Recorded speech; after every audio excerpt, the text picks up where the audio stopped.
Uma aventura extraordinária quase esquecida. 90 anos atrás, 3 brasileiros fizeram uma viagem de carro do Brasil aos Estados Unidos.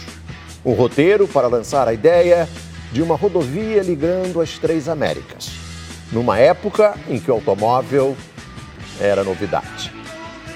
A viagem quase impossível durou 10 anos. E a nossa equipe mostra quem foram esses pioneiros e o homem que luta para dar a esse feito um lugar de destaque na história do Brasil.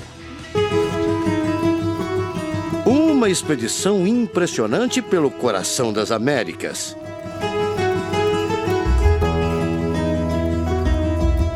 28 mil quilômetros percorridos em 15 países. 10 anos de uma viagem que tinha tudo para dar errado. Mas graças à bravura desses 3 homens, a viagem virou uma façanha histórica. Eles viveram uma aventura que não podia ter sido esquecida. Tudo começou há 89 anos. O tenente do Exército, Leônidas Borges de Oliveira, o mecânico Mário Fava e o engenheiro e oficial da aeronáutica Francisco Lopes da Cruz são os personagens dessa aventura. Leônidas e Lopes Cruz se conheceram no Rio de Janeiro e não hesitaram em aceitar quando foram convidados para ajudar a fazer o desenho da Estrada Pan-Americana, ou Carretera Pan-Americana, como se diz em espanhol. Um projeto de rodovia que pretendia integrar as 3 Américas. Para isso, eles deveriam sair do Rio e chegar a Nova York, nos Estados Unidos. Isso numa época em que a indústria automobilística ainda não estava plenamente desenvolvida. Os carros eram 2 modelos Ford, um fabricado em 1918 e outro em 1924. Beto Braga luta há 20 anos para divulgar essa história. Em 2011, ele refez com a família dele a viagem pela Carretera Pan-Americana. Passou pelos mesmos lugares dos 3 aventureiros. Rodou 75 mil quilômetros em um ano. Foi de Ushuaia, na Argentina, ao Alasca, nos Estados Unidos. Mas as condições, claro, eram muito melhores. 1928, alguém ir de carro do Brasil para os Estados Unidos, você até faz uma comparação, seria o mesmo que hoje alguém disser que foi de bicicleta à Lua? Exatamente. Beto reuniu centenas de fotos e textos sobre a odisseia dos brasileiros. Há 100 anos atrás, tinha 260 quilômetros de rodovias no mundo. Carros, naquele tempo, eram coisa rara. Nessa mesma época, existiam 8 mil veículos automotor no mundo. 8 mil veículos é a metade dos veículos que tem no aeroporto de Orlando para locação hoje. Beto lançou um livro sobre o tema. Foram 10 anos de pesquisas. No meio do caminho, conseguiu uma entrevista exclusiva com o mecânico da expedição, Mário Fava. Velhinho, Mário conta que foram muitas as dificuldades, mas nunca pensou em desistir. Eu era do interior e conhecer os Estados Unidos era um sonho. Então foi sacrifício demais. A expedição partiu do Rio com um único carro. Em Petrópolis, eles receberam os votos de boa sorte do presidente brasileiro da época, Washington Luiz. Mário Fava se juntou a Leônidas e Lopes Cruz em Pederneiras, no interior de São Paulo. Tudo graças a um jornalista da cidade que mandou uma carta a Leônidas dizendo que ali tinha um mecânico que queria ir junto com eles.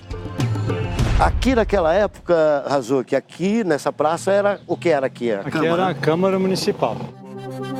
Mário Fava vem aqui nesse local e se oferece de pronto. Oliveira aceita, Lopes da Cruz aceita e Mário Fava segue viagem com eles. Em São Paulo, os aventureiros ganharam o segundo carro da expedição. Hoje em dia, não dá nem para imaginar o grau de dificuldade que os aventureiros tiveram ao cruzar todo tipo de obstáculo em carros sem nenhum recurso. Vamos fazer esse passeio com o Adriano Bonato e é claro que a gente não vai enfrentar nem um pouco da grande dificuldade que os aventureiros na rota da Pan-Americana, da rodovia Pan-Americana, enfrentaram, né? Bonato também é mecânico e dirige esse Jeep por todo canto. Quando o carro quebra, é um sufoco. Por isso, ele admira tanto o feito de Mário Fava, o mecânico da expedição. Corajoso, né? Era um pouquinho melhor de serviço que o senhor, Com igual? certeza. Além de mecânico, ele era um ninja, né? Um ninja, porque para fazer o que eles fizeram... Não é fácil, não.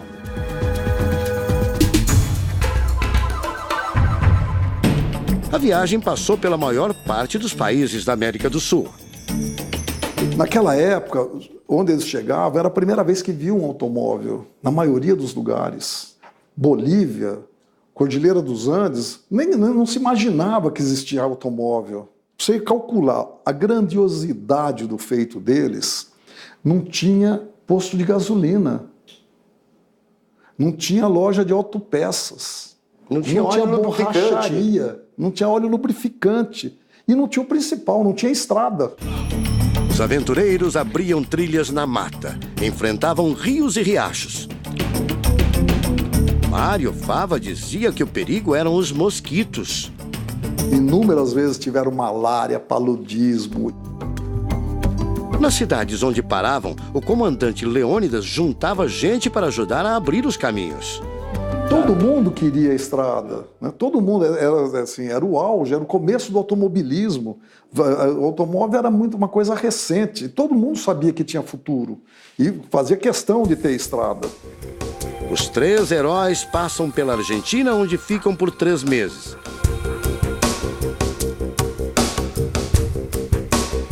Na Bolívia enfrentam os perigos, as altitudes e a neve da Cordilheira dos Andes. Sem combustível, Mário Fava teve que improvisar. Existia querosene, que fazia iluminação pública das cidades. Então toda cidade tinha querosene, toda cidade, não os povoados de cordilheira.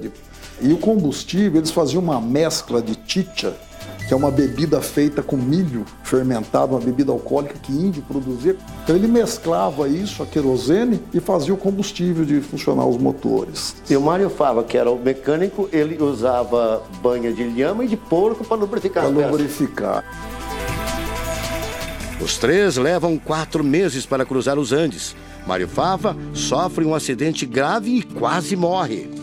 Faziam pontes improvisadas para cruzar isso. E numa dessas aí, desmoronou. Assim, imagina um carro, um aparato frágil, que é um Ford T, descer aquilo tudo. Você vê, não morreu porque ficou pendurado. Né? Daí conseguiram juntar uma população ali de pendurado numa árvore, né? Enroscado numa árvore. E conseguiram resgatar o carro ainda e refazer o carro. Na chegada a Quito, no Equador, eles são recebidos pelo presidente e por uma multidão. Mas antes, tinham enfrentado o pior. Ficaram 30 dias perdidos no começo da floresta amazônica, no contraforte da cordilheira, já no Equador, numa região que hoje na floresta é densa. Na Colômbia, com a ajuda dos índios, eles escapam da malária. E Mário Fava, mais uma vez, quase morre quando um dos carros capota. Na foto, um dos cães que acompanharam a expedição. Ainda na Colômbia, o engenheiro Francisco Lopes Cruz se casa com uma índia, filha do cacique da tribo onde estavam. Foi o jeito que eles conseguiram atravessar a parte da reserva dos índios. Os 3 atravessam o canal do Panamá, onde tiveram que desmontar os carros ao passar por um pântano. Depois, eles remontaram os carros. O desafio continua pelos países da América Central. Durante o trajeto entre cidades mexicanas, eles cruzam vários rios sobre balsas puxadas por bois. Aqui, o comandante Leônidas conhece a médica Maria Buenaventura e se casa com ela. Quase 8 anos depois, os 3 brasileiros chegam em território dos Estados Unidos consagrados. Em Detroit, foram recebidos pelo industrial Henry Ford, dono da montadora de mesmo nome. O magnata estava encantado com os 3 brasileiros e os veículos que tinham sobrevivido a essa empreitada. Henry Ford queria ficar com os carros, mas o comandante Leônidas não concordou. Queria trazê-los de volta ao Brasil. Em Washington, os brasileiros são recebidos na Casa Branca pelo presidente americano Franklin Roosevelt. E as curiosidades não param. Uma das personalidades americanas que estiveram com os brasileiros foi o policial Eliot Ness, conhecido dos brasileiros porque inspirou filmes e séries de TV. Tem um documento, a cópia de um documento aqui, que nos chama a atenção. É uma autorização para a expedição trafegar pelos Estados Unidos. Eles conseguem essa autorização em Cleveland. E um detalhe, uma das autoridades que assinam é Eliot Ness, o homem que prendeu o mafioso Al Capone. Quase 2 anos depois, os brasileiros desembarcam de volta ao Rio. O retorno foi bem mais fácil, de navio e com os 2 carros. Nessa foto, os 3 mostram ao presidente Getúlio Vargas os mapas da viagem. Depois da aventura, Mário Fava foi ajudar na abertura da estrada Belém-Brasília. Francisco Lopes continuou trabalhando com engenharia. O comandante Leônidas Borges de Oliveira foi nomeado cônsul do Brasil em Santa Cruz de la Sierra, na Bolívia. E a aventura se perdeu no tempo. Hoje, nas escolas e nas ruas do Brasil, quase ninguém conhece essa história incrível. O Brasil não se importou muito, não deu a devida importância para esses 3 aventureiros que desenharam a carretera pan-americana? Na verdade, nós somos um país pobre de história. Foram entregues os mapas, ninguém nunca achou esses mapas aqui no Brasil. O empresário Beto Braga tomou conhecimento de tudo pelo Diário de Leônidas de Oliveira. Quando Beto vivia em Santa Cruz de la Sierra, conheceu o filho de Leônidas, o médico Erlan de Oliveira, que hoje vive em São Paulo. Erlan deu o diário a Beto. Erlan tinha 15 anos quando o pai morreu, mas se lembra da surpresa quando leu o diário pela primeira vez. O senhor era um menino, quando viu, puxa, meu pai fez isso, ficou admirado, surpreso? Muito, eu falei, bom, não, isso aí para mim é história, isso aí é mentira, é uma coisa, entendeu, impressionante. Eu não chegava a entender a grandiosidade desse ato dele. O médico diz que o pai não gostava de falar sobre o próprio feito, mas para ele, Leônidas é um herói. Um orgulho, não tenho a menor dúvida. Mas é um orgulho que eu gostaria de ver inserido no meu Brasil. Na história do Brasil. Na história do Brasil. E de todos os brasileiros da atualidade e dos futuros. Isso não se ensina nas escolas, né? Nada. Em Mogi das Cruzes, interior de São Paulo, mora a família de Francisco Lopes Cruz, a viúva e 2 filhas. Conversamos com Dona Olívia e Leonora. Meu pai era uma pessoa maravilhosa. Nossa, homem inteligente, culto. Uma pessoa maravilhosa ele. Ainda pequenas, as filhas não sabiam muito bem o que significava a história que o pai contava. Nossa, mas será que, pai, o senhor viveu tudo isso? Daí ele falava, filha. Eu falei, mas não dá para acreditar, assim, a gente não fazia ideia. Dona Olívia conta que Lopes Cruz não era reconhecido pela importância da aventura que tinha protagonizado. Ele ficou um pouco frustrado mesmo. Eu notava. Lopes Cruz morreu em Mogi das Cruzes atropelado enquanto trabalhava como segurança de rua.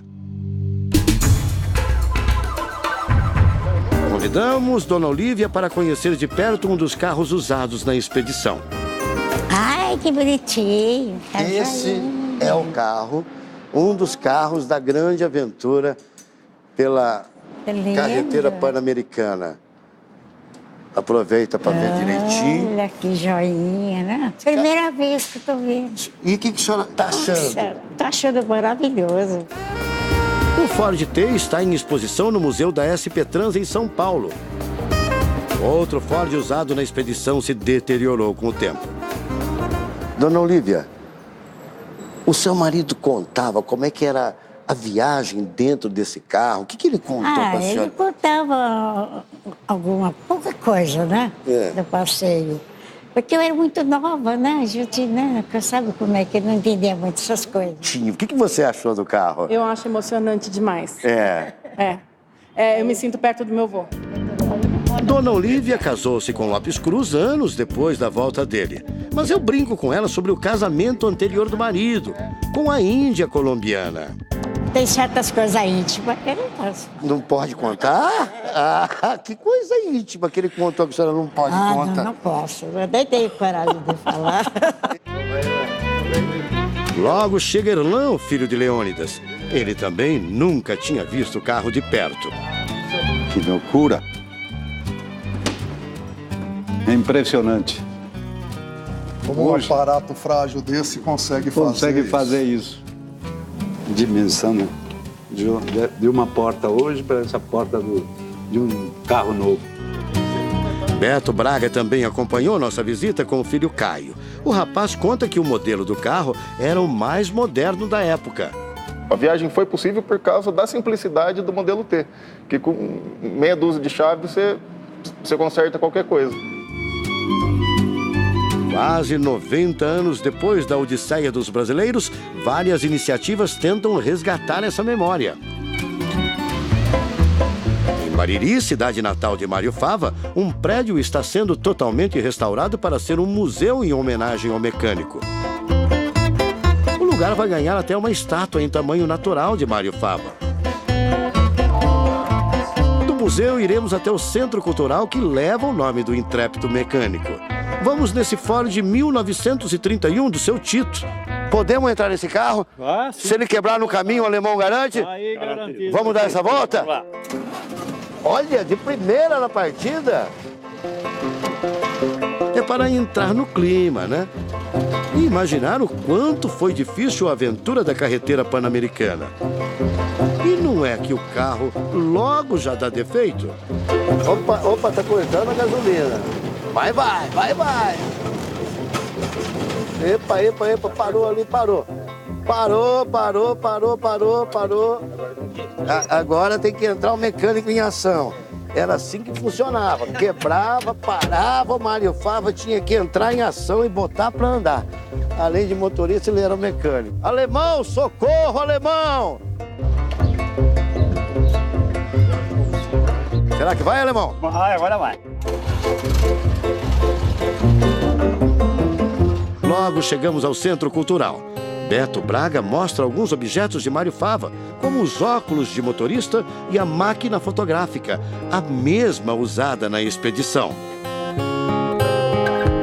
Essas homenagens têm o apoio de pesquisadores e empresários de Bariri. Um deles vive no Rio de Janeiro. Aziz Chedid Neto é fascinado pela história dos três brasileiros. Para ele, o conhecimento de Mário Fava sobre mecânica salvou a expedição. A presença dele foi indispensável, porque se ele não tivesse ido, ninguém fazia mecânica. E o que fez com que chegasse lá foi o reparo mecânico nos carros, as adaptações dos carros. Mário Fava deu essa entrevista a Beto Braga já com 89 anos em 1998. 2 anos antes de morrer, ele ainda estava com ótima memória. E não quiseram desistir do caminho? Depois que estava no caminho, não volta mais. Assim pensou. Mas tivemos muita dificuldade. Ficava sem alimentar. Nós não sabemos, os carros, 2 Ford, motor é 18 cavalos de força. Tinha que levar gasolina. Certa peça sobre. Chegar a fundir o motor no campo, fora, eu desmontar o motor, sem casa, perto do campo, ficar um dia, 2 sem comer. Ficava 2, 3 dias sem comer. Um dos maiores mecânicos do Brasil não esperava, na velhice, que a aventura fosse lembrada pelos brasileiros. Sem pretensão de nada, viu? Não tenho pretensão. Agora, o que o senhor puder fazer, dar uma divulgação. Hoje, a Pan-Americana é uma estrada que liga o Alasca ao Ushuaia, do norte dos Estados Unidos ao sul da Argentina. Ela ainda tem trechos intransitáveis, como na época dos aventureiros. E foi foi a única coisa que restou do ideal de unir as três Américas. A expedição de 1928 foi determinante para que a estrada existisse. A Pan-Americana é a mais importante obra da engenharia no século XX. É a rodovia mais extensa do mundo. Ela tem 43 mil quilômetros. Ela une todos os países da América como uma espinha dorsal. O Brasil precisa agora redescobrir e ensinar essa história.